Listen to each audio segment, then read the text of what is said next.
The legend lives on from the Chippewa on down of the big lake they call Gitchagumi. The lake, it is said, never gives up her dead when the skies of November turn gloomy.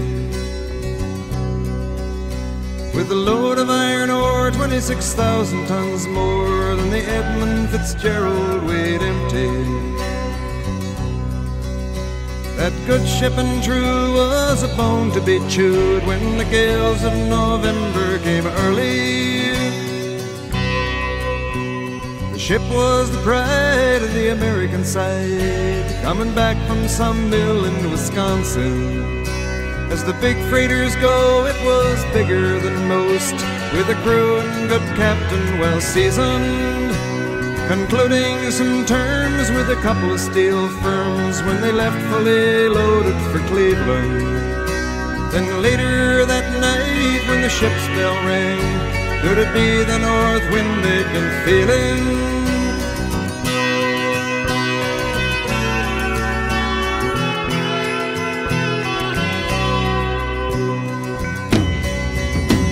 The wind in the wires made a tattletale sound, and the wave broke over the railing. And every man knew, as the captain did too, 'twas the witch of November come stealing. The dawn came late and the breakfast had to wait when the gales of November came slashing.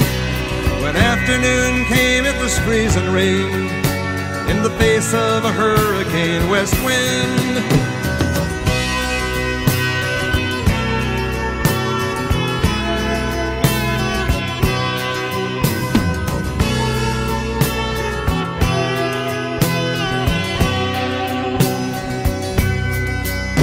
When supper time came, the old cook came on deck saying, "Fellas, it's too rough to feed you."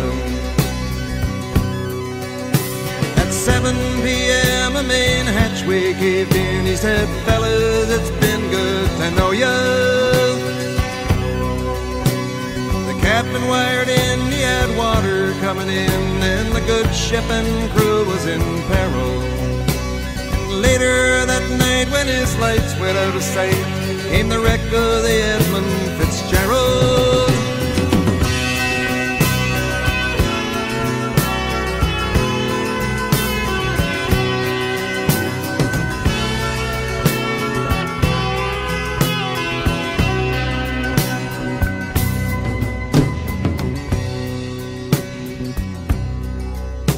Does anyone know where the love of God goes when the waves turn the minutes to hours?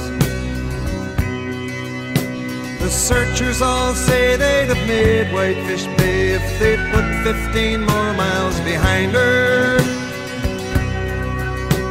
They might have split up or they might have capsized. They may have broke deep and took water. All that remains is the faces and the names of the wives and the sons and the daughters.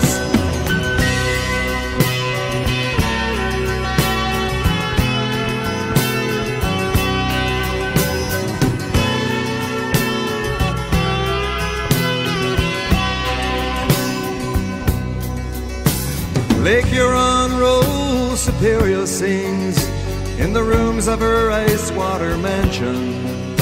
Old Michigan steams like a young man's dreams. The islands and bays are for sportsmen. And farther below, Lake Ontario takes in what Lake Erie can send her. The iron boats go, as the mariners all know, with the gales of November remembered.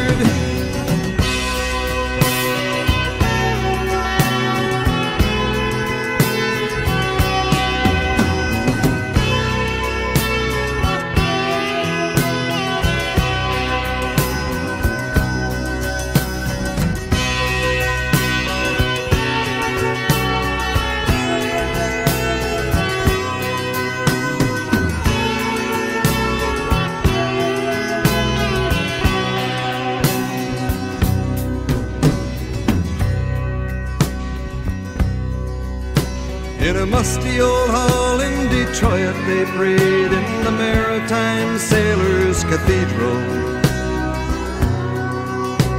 The church bell chimed till it rang 29 times for each man on the Edmund Fitzgerald. The legend lives on from the Chippewa on down of the big lake they call Gitchagumi.